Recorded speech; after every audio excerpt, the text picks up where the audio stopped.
yeah, part one, we'll talk about the authentic leadership development model, specifically self-awareness and the self-regulation component, which has three dimensions.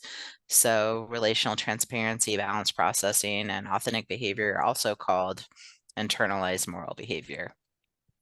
And then we'll talk about kind of some key concepts related to authentic leadership development. One is in relation to the idea of authenticity being on a continuum, the idea of authenticity as a root concept that underlies other positive forms of leadership, how authentic leadership contrasts and compares to transformational leadership, and then kind of some counterpoints around the limitations of authentic leadership. So that is the plan for the first half. Sound good? Awesome. So this concept of authentic leadership kind of developed out of like a lot of what happens in leadership, right? And leadership development is the stuff that's going on in businesses and organizations. And in the early 2000s, I don't know if you remember or were paying attention, but there were all kinds of these, ethical failures among leaders and organizations, which I'm sure you've learned about ad nauseum or heard about ad nauseum. So I'm not going to spend a lot of time on all of that. But basically, the reaction from the leadership field, both practice and research, was to kind of cultivate this new theory that really grew out of what we've already covered in class so far, called authentic leadership. And so Bill George, who was CEO at Medtronic, he also teaches at Harvard, and he wrote two books on authentic leadership in the early 2000s. He wrote the HBR article that we read for this week's class as well. So he kind of, from a practitioner side more so, started kind of coining this term and talking about authentic leadership. So what he kind of argues for is that I guess we'll see this with servant leadership too, with the two Bobs, how kind of coming from a political science or philosophy or practitioner, in this case, perspective, the concept was originated. And then later, as it was brought into like the academic literature, it was kind of refined and made much more clear in terms of what the concept is and how to measure it and how to test it. So that's kind of where we're starting with Bill George. So he talks about this idea of having a leadership approach that aligns, empowers, and serves the followers. So this idea, the way he's defining authentic leadership, which isn't, kind of how we ended up in the academic literature, but where it started, was that we need authentic leaders who are genuine, trustworthy. They lead with their heart as well as their head. They have a clear sense of purpose. They practice their values every day. And then they have self-discipline to deliver results. So he talks about this as like more of the soft side of leadership, which is way harder than just kind of crunching the numbers and doing the business side. But rather we need to really have leaders who empower others to step up, have shareholders, and all of the people that work with us as people that are being served in the organization. So that's really where kind of this work started. And I've heard Bill George talk a number of times. We have a video that we can put on the resources under Canvas if you want to hear him talk more about it. But I think some really compelling stuff, particularly in his article around how you develop as an authentic leader, which I find very interesting. Particularly learning from like your personal history and life story. So we'll talk more about that in a second. So from there, kind of the way this was evolved into the academic literature was through really a group of researchers at Nebraska. When I was studying to get my PhD, I graduated in 2006. You can see this paper was published in 2005. And there was a series of other older papers. There was a special issue on Leadership Quarterly that came out in 2005 that focused on authentic leadership development. So it was kind of cool because I got to be there while all of my like professors were developing these ideas and whatnot. And my dissertation actually focused on part of testing the model. So what was unique about the approach from Gardner and Avolio and Luthans and Malumba and all the folks at Nebraska who developed this was that they wanted to explicitly focus on a theory of leadership that focused on development, on leadership as a developmental process.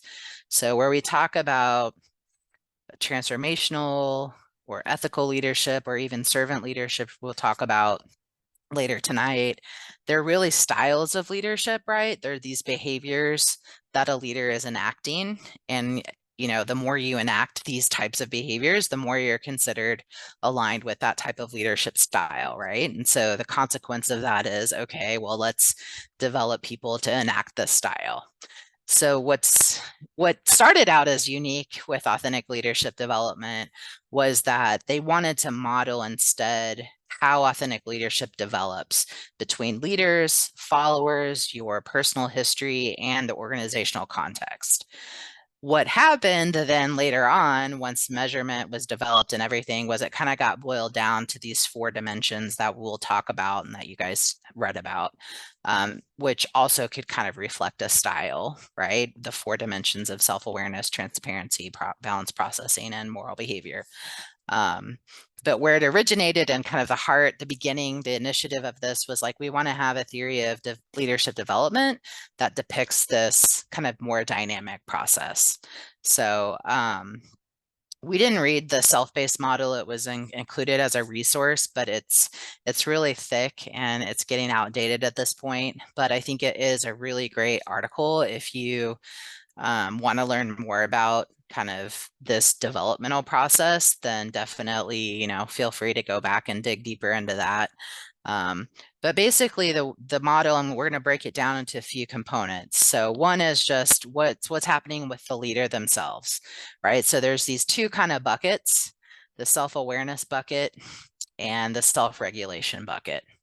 So the idea is that to be able to be an authentic leader, you're kind of moving towards higher levels of self-awareness and self-regulation.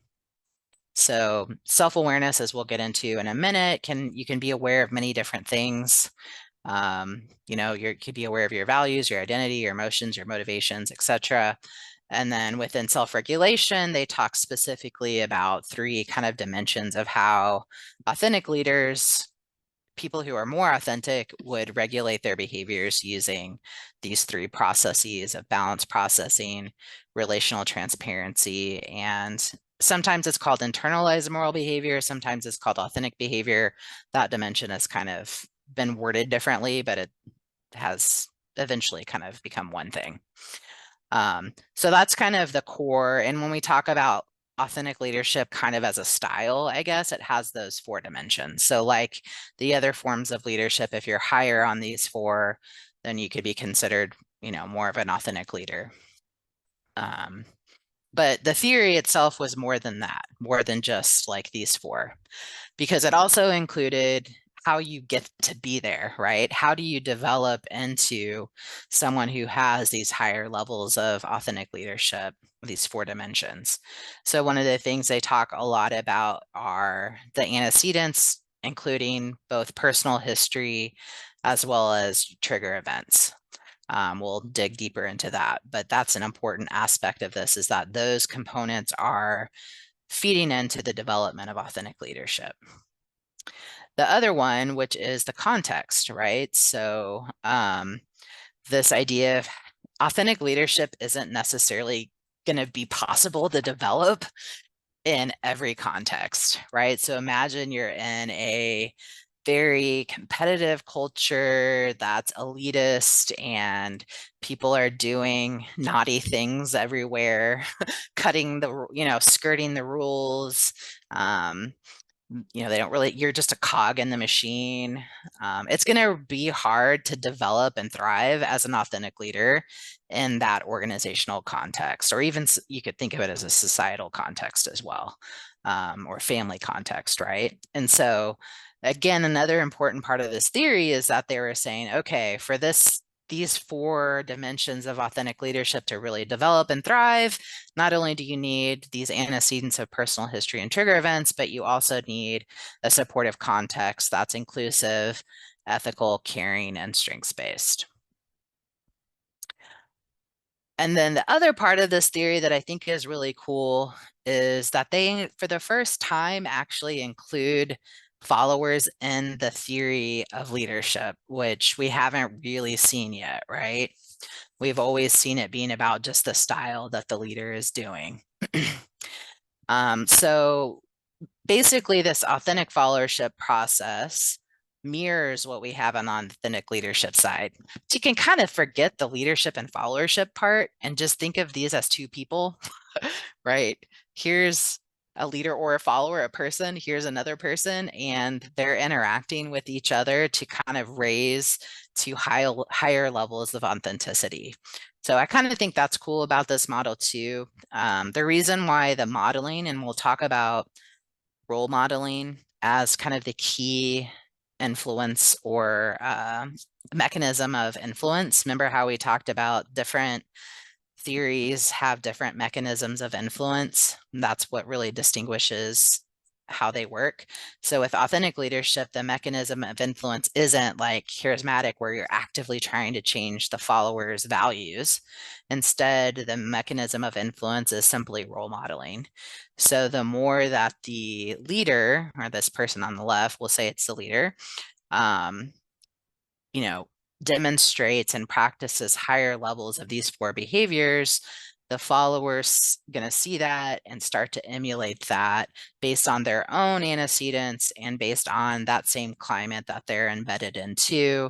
So in an ideal world, they're all just kind of developing to these higher levels of authenticity, which leads to great outcomes. So things like trust, engagement, well-being, and sustainable performance. One interesting outcome that's added with this model that we haven't seen yet is what's called veritable performance. So this is the idea that it's not just those short-term returns or short-term benefits, but it's more over the long term. This is true and lasting, right? So if you Google the definition of veritable, it says something like, true, true performance. So if you think of like, yeah, basically like we might think we have authentic leaders, and in the short term, we're getting all this stuff. But over time, there's like actually a lot of cracks in the armor, so to speak. And we realize that, oh, okay, they're not actually, maybe they're a pseudo transformational leader versus an authentic transformational leader or something. And so the performance over time isn't really true, right? It kind of falls along the wayside. So that's kind of the big picture of the theory. And what we'll do now is just kind of break down these different components. And please.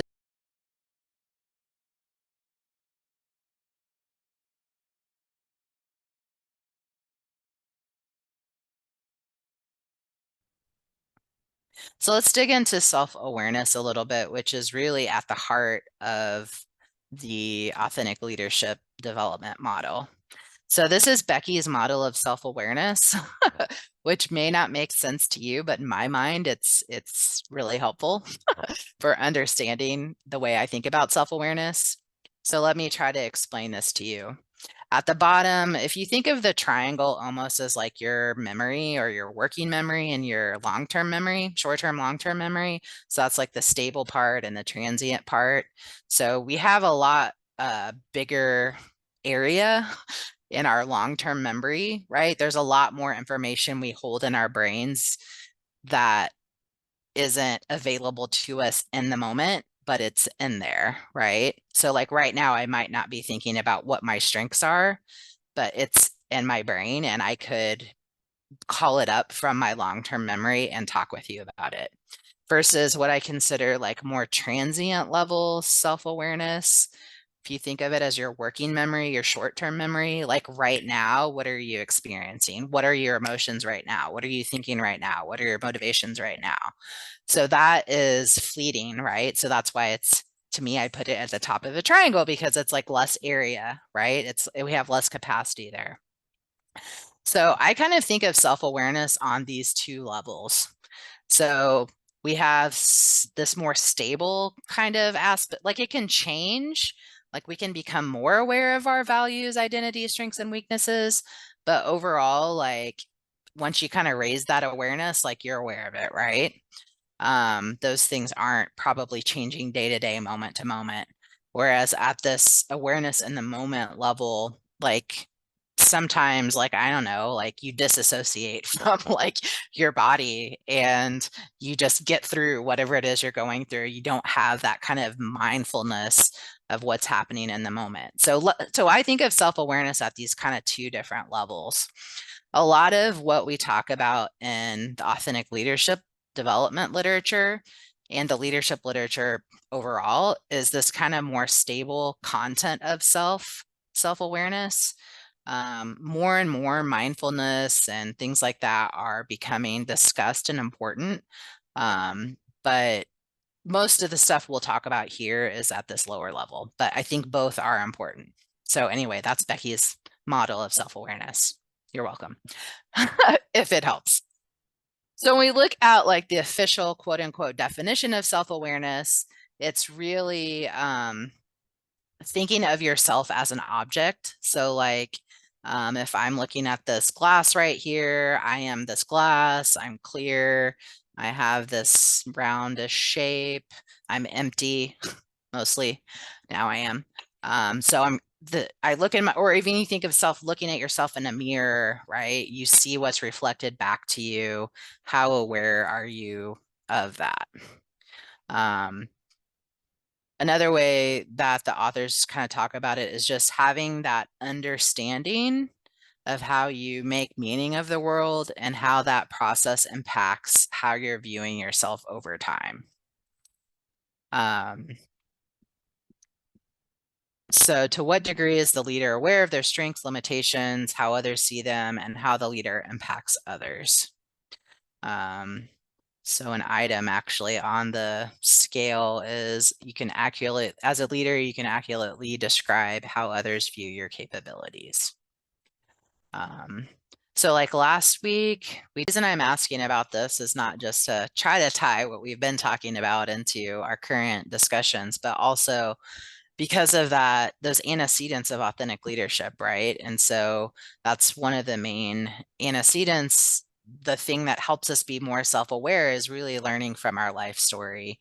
And that's a lot like what Bill George talked about in his article, right? Of how these different leaders who, so for example, was talked about the CEO, was it of Novartis, I think? Um, Mm-hmm. who early in his life he had a lot of medical problems, asthma, food poisoning, etc. And then a doctor or a nurse like showed him a lot of compassion during his treatment, and he realized how much of a difference that made, and how he felt. He didn't have any pain when they did like this procedure because they were showing him this compassion, and that really impacted the way he operationalizes his values and his company as a leader, and this emphasis on compassion. And so thinking about those, like your own personal narrative and kind of those quote unquote trigger events, which could be, that one's, I guess, kind of a negative trigger event because he was very, very sick, like a bad thing was happening. And then I guess a good thing happened on top of that. Or the other example that was kind of a negative trigger event was the Charles Schwab CEO, David something. He was talking about all of the divorces that he'd had or something like that. And it's like, okay, maybe it's not like a wife selection problem, like maybe it's actually a me problem. And so like even after those events happen, we have the space to kind of go back and examine those events and reframe them and learn from those experiences to help us become kind of more self-aware of who we are, how other people perceive us, what we really care about and whatnot. And when we think about I usually take time to do this exercise. The picture is very blurry, but I think you get the idea. Basically, it's kind of looking back and thinking about what those critical turning points were on your life map. There's an exercise, we'll post it on Canvas as a resource, but just thinking about, okay, like what were those maybe, like I remember when I was in fourth grade and two of my best friends moved away, like a brother and sister. I spent all this time with them. Like, how did that impact me? Or maybe if you change schools, or I know Ashley moved like to different countries, like those are huge changes that, could cause you to interpret your life and yourself differently, right? And even now, when you look back on that, you can make different meaning out of it.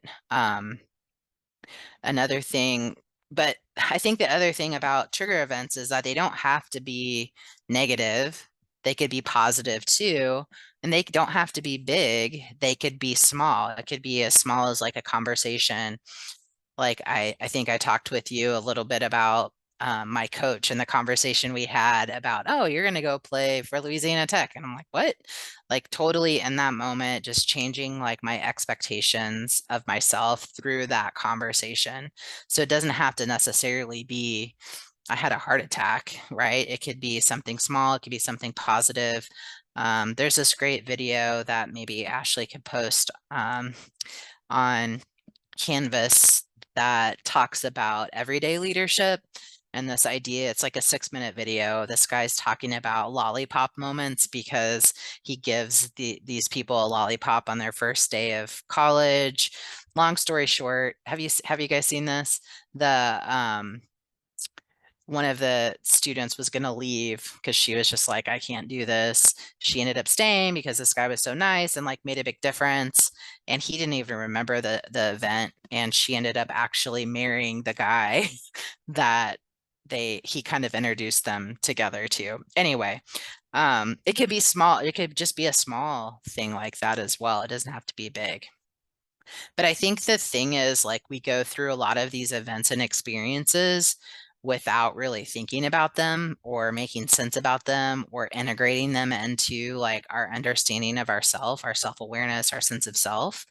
And so you can still go back now, like think about writing your biography just for yourself or something and like making sense of these experiences and what you learned from them. You can glean that learning now, even though those experiences, are in the past. Another exercise that I think is helpful with this is just have you guys done the like exercise where you answer the I am statements over and over? So like, you know, I am a woman, I am a daughter, I am a et cetera, and kind of help you kind of prioritize and think about what different aspects of your identity you have and how they fit together.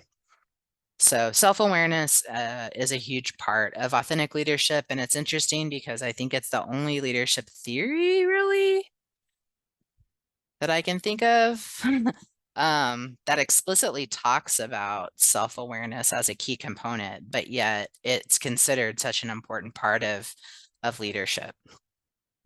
And so this is basically, again, another internal process, what's going on inside of the individual that allows them to regulate themselves to higher levels of authenticity. So again, this is about, setting those internal standards, seeing where you're falling short of those standards, coming up with actions to kind of narrow that gap. And so they talk about 3 strategies for doing that internalized self-regulation. So the hope is that what I mean by internal, if you've heard of self-determination theory, kind of aligns with this idea of like this continuum of internal to external motivation. So like internalized regulation would be, oh, this is who I am, this is part of me, doing this activity or this behavior aligns with who I am and how I see myself. the values that I hold versus, say, more of an external regulation, which would be, oh, I'm doing this because society expects me to. I feel guilty if I don't. I am getting rewarded and punished if I don't do based on my actions. So I'm doing it for these external, outside of me reasons.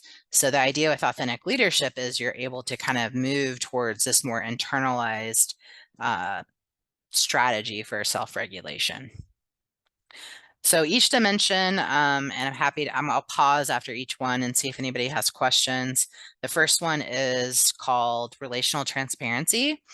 So just presenting your authentic self as opposed to your fake self to other people. So to what degree do you enforce a level of openness with others, provides them with opportunity, forthcoming with their ideas, challenge, and opinions? So this is different than just transparency, which transparency would just be me being open with you.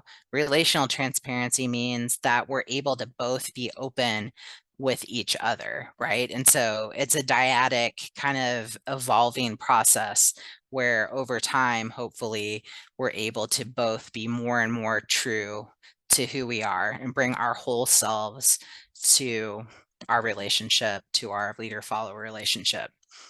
So an example item for this one is something like says exactly what they mean.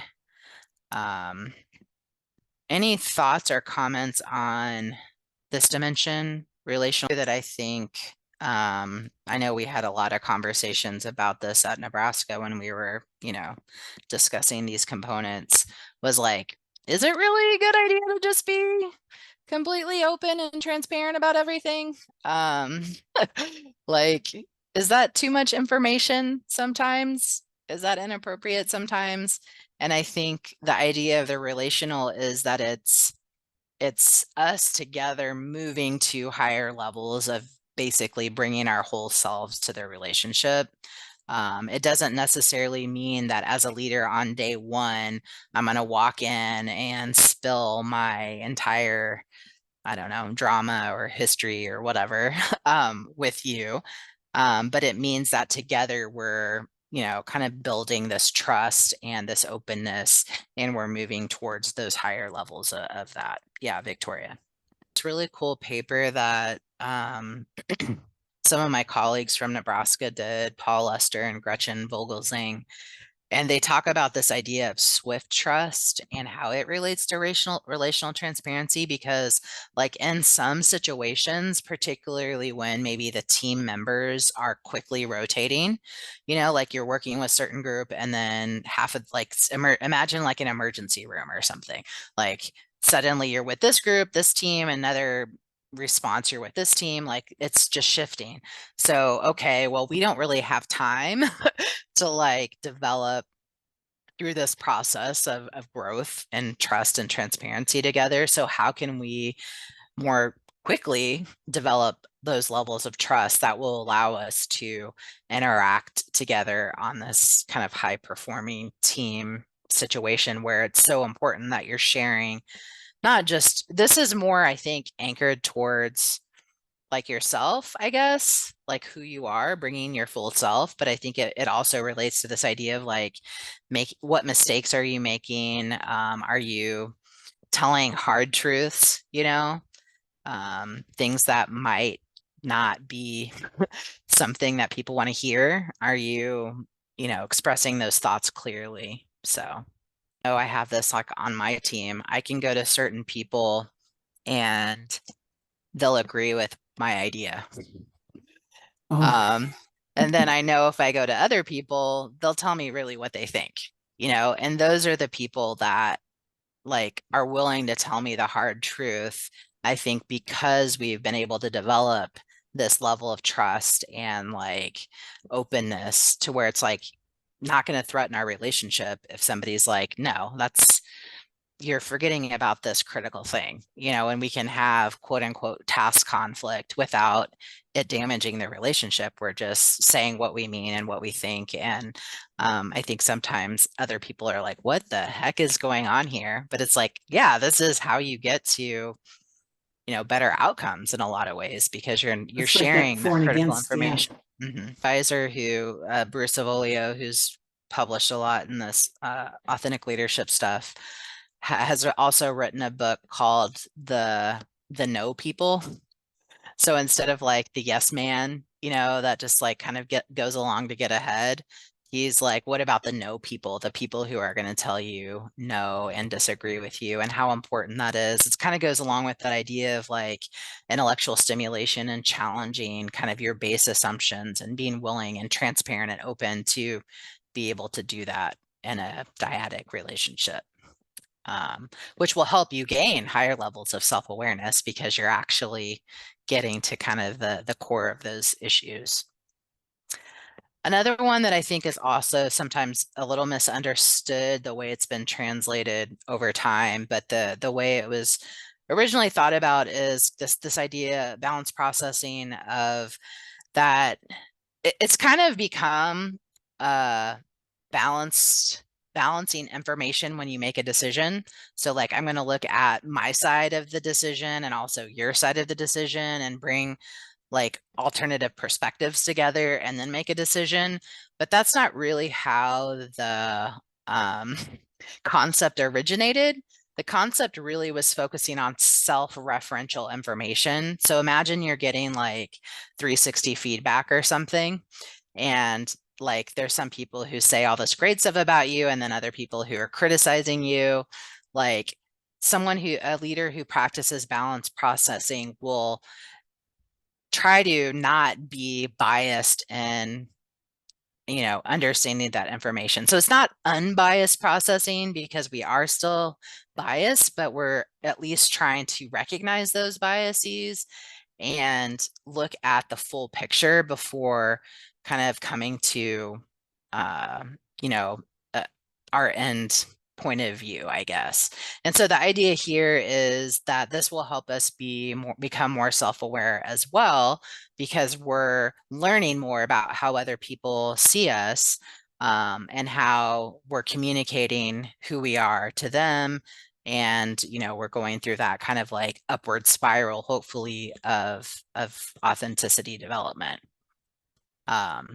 So an example of this is listens carefully to different points of view before coming to conclusions.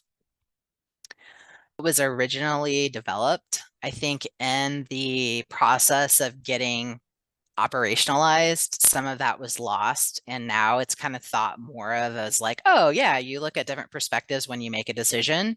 But that doesn't really have anything to do with me developing self-awareness or authenticity. That just means I'm a better decision maker, right?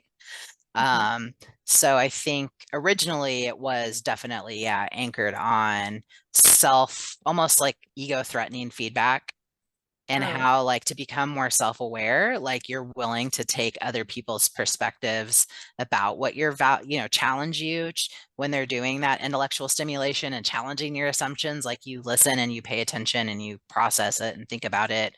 You don't just say, nah, that's not how I see things. You're willing to consider those points of view so you can understand yourself better, right? So like I think about when I think I shared with you like traveling to the UAE and how people talked about like, is democracy the best form of government for every country? You guys remember that? Like me taking a moment to like consider that position, even though I still feel the answer to that is yes.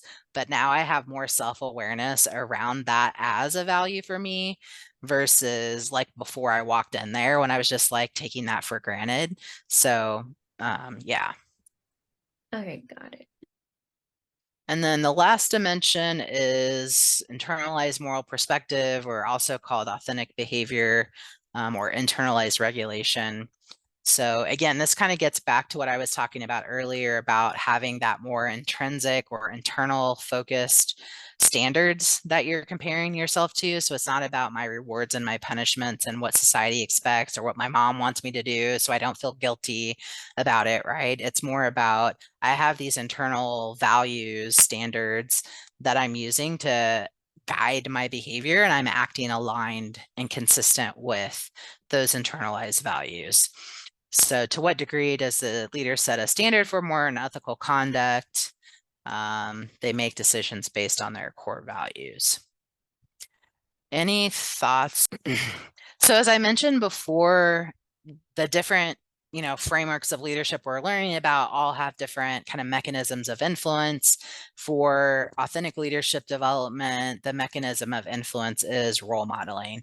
So basically, you're not trying to actively change your followers or your team and what their values are. You're just acting and aligned with your own values.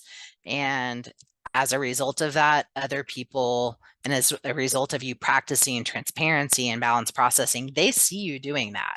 They're paying attention to you because you're the leader and you're an important person in their lives and in their organization. And so they start to observe that and say, oh, okay, like I could think about those things too. And then they start practicing more relational transparency with you, maybe learning more about their own values and understanding their own life story and personal trigger events more. And so this often happens through this idea of identification. So there's different types of identification, personal and social identification.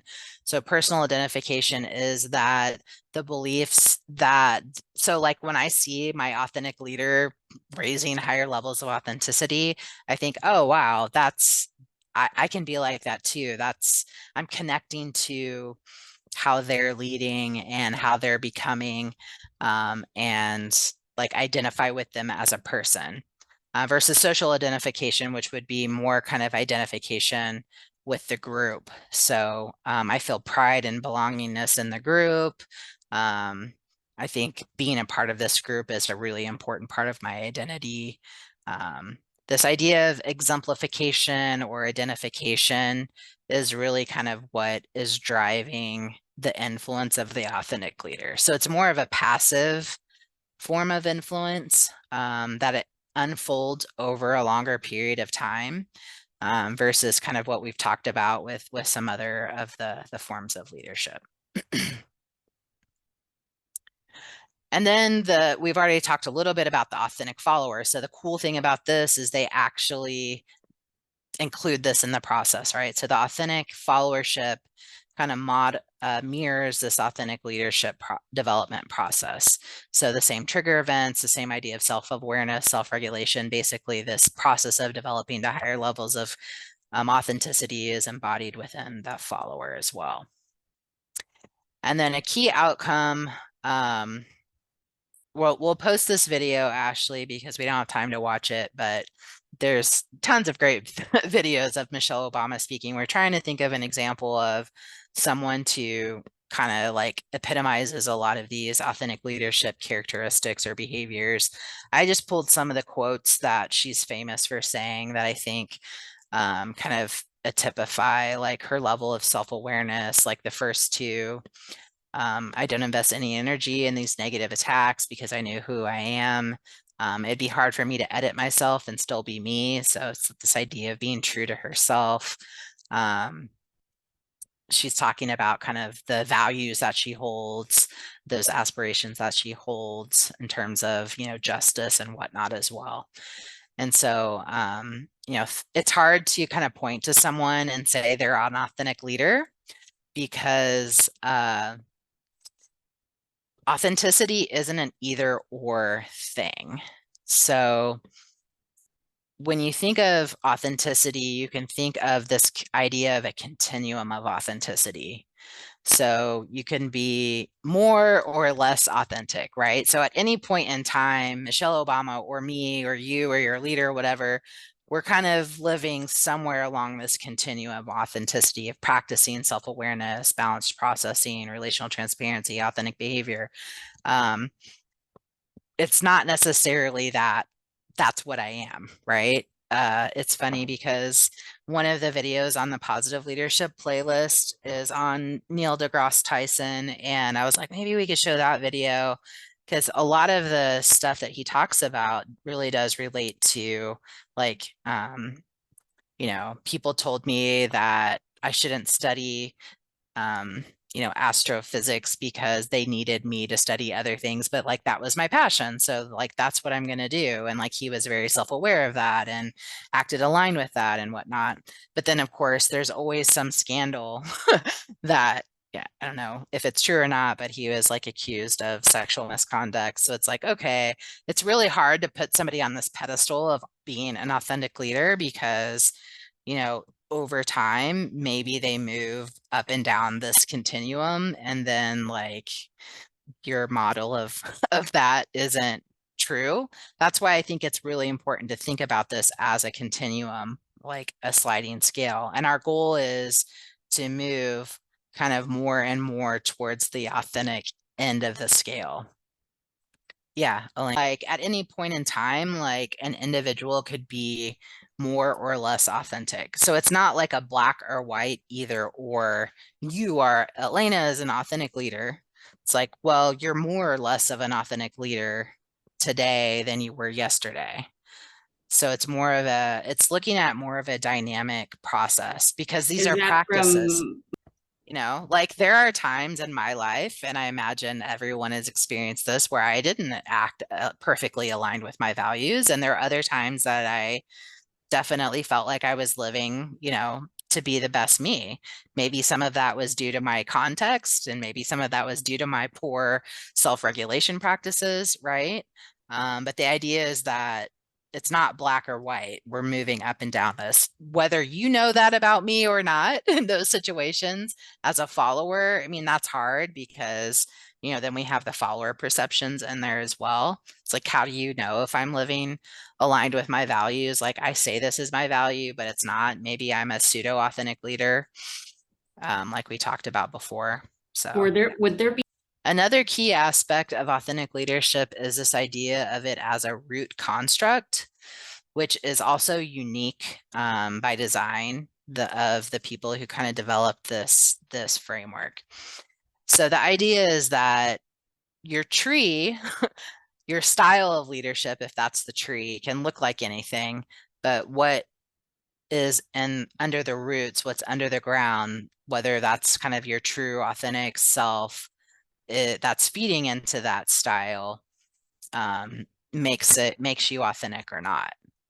So another way of thinking about that is authentic leadership as like the foundation of the leader. So like literally the foundation that like a house is built on, the foundation that the person's built on. So their self-awareness, their balance processing, their relational transparency, etc. And that foundation can take a lot of different forms, right? So, or the house can take a lot of different forms. Maybe it's something very traditional, maybe it's something very modest, maybe the style of the leader, like this could be like a transactional leader who's very hierarchical and authoritarian, top-down leadership style. Or maybe it's a really fancy leader. They dress really good, they're charismatic, they're all shiny and pretty. Like the style of the house, the style of the leader can look very different, but what matters in terms of authenticity is what's underneath that. So when we talk about transformational leadership, or we talk about transactional leadership, or laissez-faire, or charismatic, ethical, like that's the style, that's the design, that's what the behaviors the leader is doing. But at the end of the day, what we're really interested in from this perspective, authentic leadership, is what the foundation is. So the kind of argument with this idea of the root construct is that it can, authenticity can underlie any of these different forms of positive leadership that we're talking about. So it can look very different and be enacted very different, kind of based on, who the leader truly is and what their style is. Does that make sense?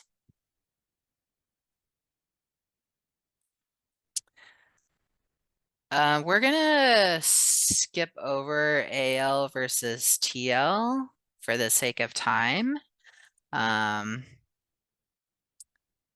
and briefly talk about the point counterpoint. So I know a couple of people have already referenced this article already. Authenticity and authentic leadership has kind of become, I think, under the gun for some reason. I think some positive psych kind of constructs get criticized particularly.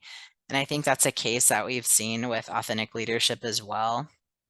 And so that's what we saw in these kind of pairings of articles was going back and forth between the good and the not so good about authentic leadership. So I'm curious about what you guys thought in terms of the case for, stuff like there's a lot of positive outcomes like trust, well-being, performance. Um, but there could be a lot of other things going on. Maybe there's too much authenticity. Maybe we're, avoiding vulnerability because it's risky in a particular role. And they made a lot of kind of comments about the pros and the cons. So I'm curious what you guys thought after reading all of this stuff on authentic leadership, what your perspective is on the idea. This really good article in that 2005 special issue in Leadership Quarterly by Alice Egley that talked about basically this idea of because it's like the gold standard. Oh, be authentic, right? That's what we're all striving towards. But like, yeah, that makes sense if you're the group prototype.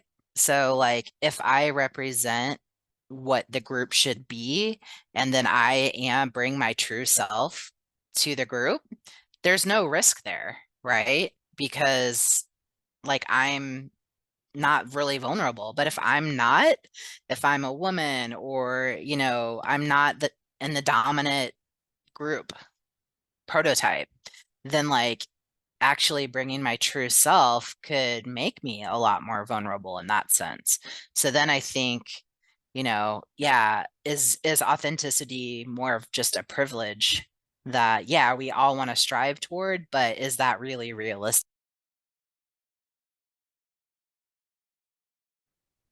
Um, cool. Well, just to kind of wrap up authentic leadership and then we'll take a break. So it's still a relatively emerging field, compared to transformational leadership, which is still kind of the dominant paradigm. Authentic leadership is emerging. I think there's a lot of cool things about the theories that a lot of the other leadership theories didn't do, which is it's multidimensional. It considers different levels of analysis, the organization, past includes time, right? In the model, it includes the context, it includes leaders and followers and their interactions. And so I think those are really important and missing aspects of a lot of the other theories of leadership that we have talked about and that are in the literature. I think this idea of it being a root form of positive leadership and the continuity or the continuous you can be more or less, right, of authenticity is interesting. So, of course, we talked about the four components and where those come from, and then the importance of modeling, which is also different, right? So it's more of a passive form of leadership in that way than this, like, I'm trying to actively change your values and whatnot. So cool. Thank you guys for I know that was, I feel like I'm shoving some of this down your throat a little bit, but there's just so much to cover. And I want to make sure we have enough time for servant leadership. So let's take a 10-minute break. It's 8:34. So let's come back at 8:45, 11 minutes, and we'll dive into servant leadership. Thank you, everybody. Thank you.